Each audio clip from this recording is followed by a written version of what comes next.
आजच्या भागामध्ये आपण पाहणार आहोत की उर्वशीला आता सर्व गोष्टी आठवू लागलेल्या आहेत. तिने ज्या पद्धतीने प्रभासला मारण्याचा प्रयत्न केलेला आहे ते सगळं तिला आठवत असतं. कारण प्रभास म्हणत असतो की बघ, तुला राग येतोय उर्वशी, तुला राग येतोय.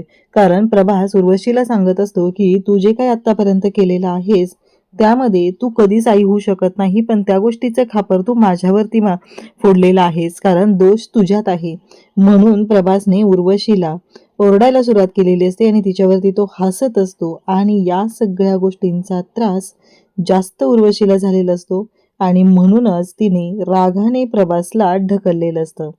परंतु आता तिची वाट लागत चाललेली असते, कारण तिला वाटत होतं की या सगळ्यामधून ती सही सलामत बाहेर पडेल आणि याच्यामध्ये आपण गिरिजाला अडकवू शकू. पण घडलेलं मात्र उलटच असतं, कारण गिरिजाला तिने अडकवू शकलेली नाही, तर गिरिजाला निर्दोष सोडवायला रुद्र स्वतः तिथं आलेला असतो आणि त्याच्यामुळं उर्वशी आता स्वतःच या सगळ्यामध्ये अडकलेली आहे. आणि आता तिला टेन्शन येत असतं की आता पुढे काय. आणि त्याचबरोबर तिला तो पोलीस आलेला तो प्रसंग सुद्धा आठवतो. म्हणजेच त्या दिवशी पोलीस आलेले होते आणि आता गिरिजाला पोलीस घेऊनही जाणार होते. परंतु अचानक रुद्र तिथे येतो आणि रुद्र सांगतो की हे पुरावे घ्या. असं म्हणत रुद्रने गिरिजाला पोलिसांच्या तावडीतून सोडवलेलं आहे आणि गिरिजा निर्दोष असल्याचं सुद्धा सगळ्यांच्या समोर आणलेलं आहे. मग आता प्रश्न उभा राहतो की हे सगळं काय आहे, या सगळ्याचा अर्थ काय आहे, या सगळ्यामध्ये हे सगळं जे काही घडत आहे हे कशामुळे घडतंय. आणि तेव्हा आता ती म्हणत असते की ही गिरिजा काय आता माझी पाठ सोडणार नाही, आता पाठ धरून ती माझ्या मागं लागणार आहे. आणि तेवढ्यात गिरिजा तिथे येते आणि म्हणते, काय झालं आत्ते सासूबाई, तुम्ही माझ्याच बद्दल बोलताय ना. असं म्हणत गिरिजाने जेव्हा उर्वशीच्या समोर तोंड उघडलेलं आहे तेव्हा मात्र उर्वशी आता शांतच झालेली आहे आणि ती म्हणते, तुझ्याविषयी कशाला बोलू मी. तेव्हा गिरिजा म्हणत असते की कसे आत्ते सासूबाई, तुमच्या लक्षात नसेल हो, पण एक गोष्ट लक्षात ठेवा, काहीही झालं तरीही नेहमी सत्याचाच विजय होतो. तुमचं खोटं कितीही चमकू द्या, परंतु विजय मात्र सत्याचाच होत असतो आणि मी जिंकलेली आहे. बघितलं ना, रुद्र त्या दिवशी कसे आले आणि रुद्रने आल्यानंतर काय केलेलं आहे. जेव्हा रुद्र तिथे आले तेव्हा काय घडू शकतं हे तुम्हाला कळलंच असेल. त्याच्यामुळे एक गोष्ट कायमस्वरूपी लक्षात ठेवा, तुम्हाला वाटत असेल की तुम्ही जिंकू शकता, परंतु तुम्ही कधीच जिंकू शकत नाही. कारण माझ्या पाठीशी माझा नवरा आहे आणि त्याही पेक्षा मी सत्याच्या बाजूने उभी राहणारी आहे आणि रुद्र नेहमी सत्याचीच साथ देतात. असं जेव्हा गिरिजा म्हणत असते तेव्हा उर्वशी म्हणत असते की एवढं उडायची तुला गरज नाहीये, कारण तुझी लायकी काय आहे हे तू विसरू नकोस. असं ती गिरिजाला बोलत आहे. तेव्हा मात्र गिरिजा म्हणत असते की आत्ते सासूबाई, कसं आहे माहिती आहे का, तुम्ही काय केलंय हे तुमच्या मनाला तर माहिती आहे ना. कसं आहे, तुम्ही ज्या गोष्टी केलेल्या आहेत ह्या तुम्हाला चांगल्याच माहिती आहेत, मला माहिती आहेत, पण त्याहीपेक्षा जास्त तुम्हाला माहिती आहेत. आणि प्रभास काकांच्या बाबतीत जे काही केलेलं आहे त्याबद्दल तुम्हाला चांगलंच माहिती आहे. इकडे आपल्याला पाहायला मिळतं की आता देवकीला सांभाळायला एक केअरटेकर ठेवलेली असते आणि ती केअरटेकर तिथं आलेली असते आणि तिला म्हणते की उठ उठ बाई उठ आणि गोळ्या औषधं घे, वेळ झाली, नाहीतर नागेश्वर साहेब आले ना तर ते कोणाचं काहीच ऐकायचं नाहीत, असं ती सांगू लागते. तेव्हा मात्र देवकी शांतच असते, देवकी काहीच बोलत नाही. देवकी त्या बाईकडे पाहत राहते आणि ती बाई मात्र देवकीला उठवते, तिला गोळ्या औषधं देते, तिची काळजी घेत असते. पण देवकीला आता नागेश्वरच्या तावडीतून सुटायला सोडवायचंय. मग ती देवकीला घेऊन निघालेली असते बाहेर. पण देवकी काही तिथं शांतच बसत नाही. देवकीने तिथला फ्लॉवर पॉट बघितलेला असतो. देवकीला एवढंच वाटत असतं की मला ह्या नागेश्वरच्या तावडीतून सुटायचंय. आणि ती बाई सुद्धा देवकीला म्हणत असते की अगं काय सांगायचं ते सांगून टाक ना, काय त्या नागेश्वर साहेबांचं तू नादी लागायला लागलेलीस, सांगून टाक त्यांना काय आहे ते तुझं चालू, तुला जे काय विचारतायत ना ते सांग पटकन तू, नाही तर तुझाच प्रॉब्लेम होऊन बसेल, असं तिने सांगत असते. आणि त्याच वेळी तिथला फ्लॉवर पॉट उचलून देवकीने त्या बाईच्या डोक्यात घातलेला असतो आणि तिला बेशुद्ध केलं. इकडे मात्र पाहायला मिळतं की सावी आणि गिरिजा दोघीही एकमेकींसोबत बोलत असतात. गिरिजा आता सावीच्या रूममध्ये आली आणि पर्सची शोधाशोध करत आहे. तेव्हा सावी म्हणते, काय चाललंय, तू माझ्या रूममध्ये येऊन हे सगळं काय करतेस. तेव्हा मात्र सावीला गिरिजा म्हणत असते की माझी पर्स शोधते. कसं आहे, मागच्या वेळेस तूच लपवून ठेवलेली ना. तेव्हा म्हणते, मी कशाला लपवून ठेवू, मला काय करायचंय, असं सावी म्हणत असते. गिरिजा म्हणते की खरं सांग, त्या दिवशी पर्स तूच लपवली होतीस आणि मला जायचं होतं अर्जंट, हे माहिती होतं तुला, आणि तरीही तू पर्स लपवून ठेवलीस. हे तू खूप चुकीचं केलेलं आहे. आणि म्हणजे याच्या मागचा उद्देश काय होता. तेव्हा सावी म्हणते, अगं मी कशाला करू आणि मी कशाला तुझ्या पर्सला हात लावू. तेव्हा गिरिजा म्हणते की आत्ताही मला माहिती आहे की माझी पर्स आणि मोबाईल दोन्हीही तुझ्याकडेच आहे. त्यामुळं मला आत्ताच्या आत्ता सांगायचं आहे की माझी पर्स कुठं आहे. आणि त्याच वेळी गिरिजा तिला विचारत आहे, ओरडत आहे, तेव्हा ती काही सांगायला तयार नाही. हे लक्षात आल्यावर गिरिजा म्हणते की बरोबर आहे. कसं आहे माहिती आहे का, त्या दिवशी मी वेळेवर पोहोचू नये म्हणून सगळं तू हे केलेलं होतं. या सगळ्यामध्ये तुझा एकच स्वार्थ होता आणि तो म्हणजे मी वेळेवर पोहोचू नये आणि प्रभास काकांना तिथे तुला मारून टाकायचं होतं. मी वेळेवर पोहोचली नाही आणि प्रभास काकांना तू मारलेस, तू जीव घेतलेस प्रभास काकांचा. तेव्हा मात्र सावीच्या पायाखालची जमीन सरकते. म्हणजे ही डोक्यावर पडली का, आता तर हिने माझ्यावरती डायरेक्ट खुनाचा आरोप केलेला आहे, हे सावीच्या लक्षात येतं. आणि तेवढ्यात रुद्र तिथं दारात उभा असतो. सावी म्हणत असते की हे सगळं मला मावशीने करायला सांगितलं होतं आणि मावशीने तुझी पर्स लपवायला सांगितली होती म्हणून मी ती पर्स लपवली, माझा काही हेतू नाहीये. आणि आता रुद्र तिथं आलेला असतो. गिरिजा म्हणत असते की रुद्र ऐकलं ना तुम्ही काय सांगते ती. तेव्हा रुद्र म्हणतो हो ऐकलं मी. तिचं असं म्हणणं आहे की तिला मावशीनं केलंय.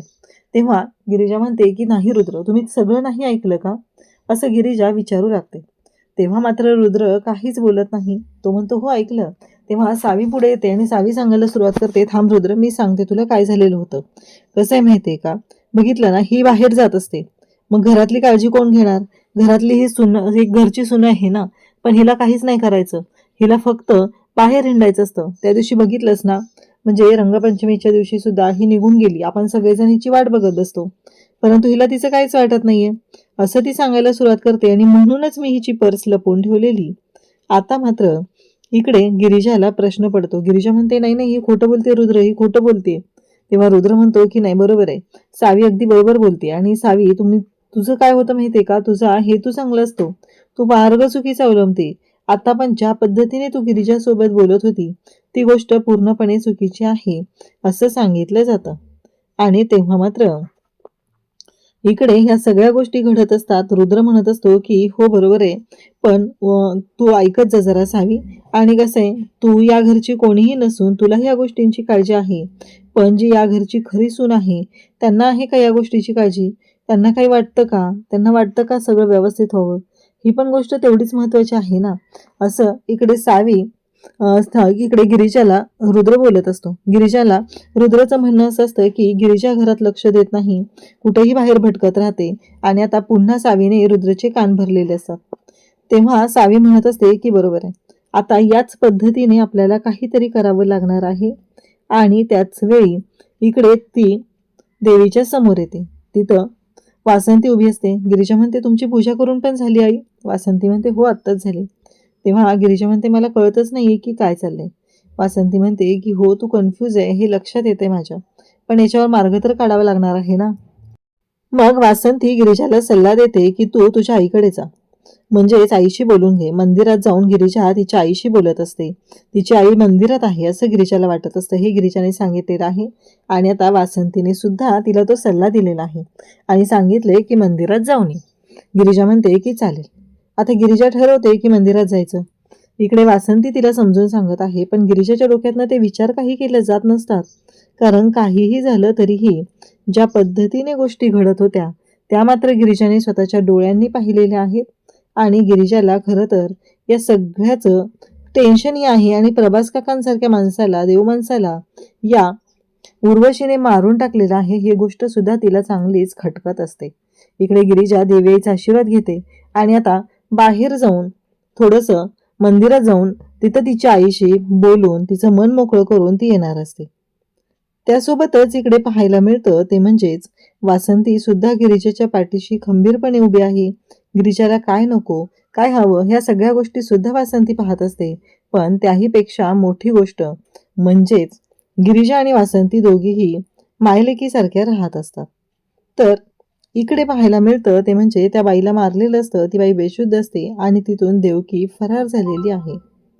देवकी फरार झाल्यानंतर मात्र आता तिथे आलेला आहे तो सुभानराव. सुभानरावला लगेचच आता ते दिसतं आणि सुभानराव तिला डोक्यावर पाणी, तोंडावर पाणी मारतो आणि तिला उठवतो. तेव्हा मात्र सुभानरावच्या विचारतो की काय झालं हे सगळं आणि हे कसं झालेलं आहे. असं विचारल्याबरोबर ती सांगते की ती देवकी पळाली. तर इकडे सुभानराव म्हणतो की हे सगळं काय झालंय, कसं शक्य आहे हे? ती सांगते की हो, तिने माझ्या डोक्यात हा फ्लॉवर पॉट मारला आणि ती पळून गेली. नागेश्वरला फोन केला जातो. सुभानराव नागेश्वरला सगळ्या गोष्टी सांगतो.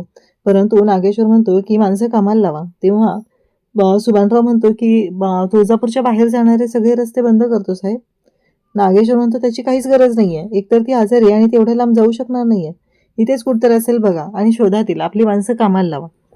मग आता नागेश्वरने हे सांगितल्यानंतर मग सुभानरावने आता माणसं कामाला लावायचं ठरवलेलं आहे. काय करायचं, कसं करायचं या सगळ्या गोष्टी ठरवलेल्या आहेत. आणि त्याच वेळी देवकी म्हणत असते की काय करू, ही माणसं माझ्या मागावरच येतील. कारण बाकीची माणसं तिथं नव्हती म्हणून तर देवकीने पळ काढलेला होता. नेमकी त्याच वेळेस गिरीजा मंदिरात येऊन थांबलेली आहे आणि इकडे देवकीला आठवत असतं की तिच्यासोबत रुद्र उभा होता. रुद्र म्हणालेला होता की काळजी करू नका मावशी, तुम्हाला मी काहीच होऊ देणार नाही, असा शब्द रुद्रने दिलेला होता. ह्या गोष्टी तिला आठवत असतात. आणि त्याच वेळी गिरिजा तिथे दिसते आणि ती म्हणते अरे ही गिरिजा, पण प्रत्येक वेळेस ही का माझ्या मदतीला येते मला कळत नाहीये, पण हिचीच मदत घेणं गरजेचं आहे, तरच मी वाचू शकेन. आणि इकडे ज्या मुलाने म्हणजे तो कचरा गोळा करणार आहे त्याने तो मोबाईल घेतलेला आहे. तो मोबाईल घेतलेला तो मुलगा तिथे आलेला असतो आणि त्याच वेळी तो म्हणतो की चला म्हणजे हा मोबाईल आपण देऊन टाकूया इथे, नाहीतर गोंधळ होऊन जायचा, त्यापेक्षा हा मोबाईल दिलेला बरा आहे असं लक्षात आलेलं असतं. आणि म्हणूनच तो गिरिजा तिथं बसली तिथं मोबाईल ठेवायला येतो. कारण त्याला असं वाटतं की हा जर मोबाईल आपण यांना दिला तर पुन्हा हे पोलिसात जाण्या वगैरे ह्या गोष्टी मागे लागणार नाहीत. कारण मोबाईल तर त्यांचाच आहे हे त्याच्या लक्षात आलेलं असतं. गिरिजा इथे मंदिरात रडत बसली. ती म्हणत असते की आई काय चाललंय हे सगळं, मी प्रत्येक वेळेस पुन्हा पुन्हा उठण्याचा प्रयत्न करत आहे पण माझे पाय खेचलेच जात आहेत, मी काय करू. कारण या सगळ्यामध्ये त्या घरात फक्त आई आहेत की त्यांना माझ्याबद्दल विश्वास आहे. रुद्रचा सुद्धा विश्वास गेलेला आहे, रुद्र सुद्धा माझ्यावरती विश्वास ठेवत नाहीत. आणि त्याच वेळी आता तिथे एक गोष्ट घडते आणि ती म्हणजेच तिला देवकी दिसते. देवकी म्हणते की हा मोबाईल हिने इथे ठेवलाय, कोणतर चोरून घेऊन जाईल, म्हणून देवकीने तो मोबाईल हातात घेतलेला असतो. आणि देवकी गिरीशाच्या जवळ येणार तेवढ्यात ते गुंड येतात आणि देवकीला घेऊन जातात. देवकी मात्र ओरडायला सुरुवात करते. गिरिजा तिला सावरण्याचा प्रयत्न करत असते, तिला सांभाळण्याचा प्रयत्न करत असते, पण ते गुंड तोपर्यंत खेचत घेऊन गेलेले असतात. इकडे सावी आता रुद्रच्या रूममध्ये येते आणि रुद्रला चहा देते. रुद्र म्हणतो की तू आणलं सावी, तेव्हा ती म्हणते की बरोबर आहे, तुझं टायमिंग चुकायला नको ना रे रुद्र, तसे गिरिजा बाहेर गेली ना म्हणून. तेव्हा रुद्र म्हणतो की सावी खरंच म्हणजे मला ना कळतच नाहीये की हे सगळं जे काही घडतंय ते वेगळंच आहे हे मलाही माहिती आहे. पण तुला माहिती आहे का, आज इकडे तू किती काळजी घेते, आपली मैत्री जी आहे, एवढं सगळं झालेलं असूनही आपली मैत्री जपण्याचा तू प्रयत्न करतेस, असं इकडे रुद्र तिला सांगत असतो. आणि तिच्याबद्दलच चांगलं बोलत असतो आणि हे सगळं सावी मुद्दाम करत असते. इकडे त्या गिरिजाला त्या गुंडांनी ढकललेलं असतं, त्यामुळं ती पायरीवरती पडलेली असते आणि तिला तो दगड लागलेला असतो. ती घरी आलेली आहे. त्याच वेळी वासंती तिची काळजी घेत आहे आणि तिला म्हणत असते की अगं टेंगुळील जरा शेकू दे, पण गिरिजा मात्र म्हणत असते की राहू दे आई. आणि ती म्हणते मला तुम्हाला काहीतरी महत्वाचं सांगायचंय. अहो देवकी मावशींना सोडवताना हे सगळं लागलेलं आहे. तेव्हा मात्र इकडे तिला वासंती विचारते काय बोलतेस हे सगळं, देवकी म्हणजे कुठे आहे ती.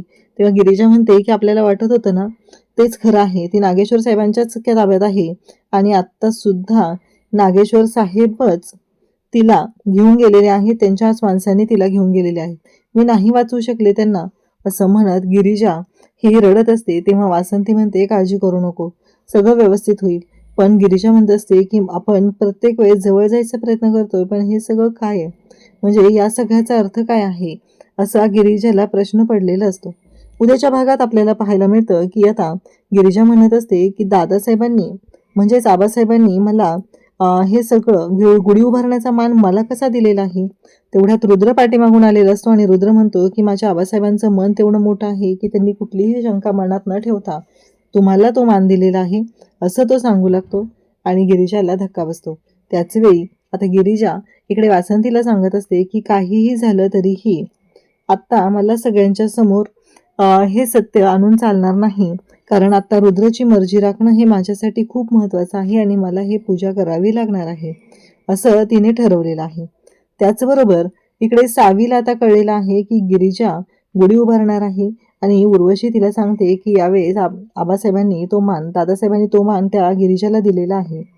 तेव्हा मात्र इकडे आता गिरिजा आणि वासंती यांच्या दोघींमध्ये बोलणं सुरू आहे. गिरिजाने ठरवलंय की काही झालं तरीही रुद्रचं मन राखायचं, त्याला राग येईल, त्याची चिडचिड होईल असं काहीही करायचं नाही. अशाच अपडेटसाठी चॅनलशी कनेक्ट राहा. थँक्यू.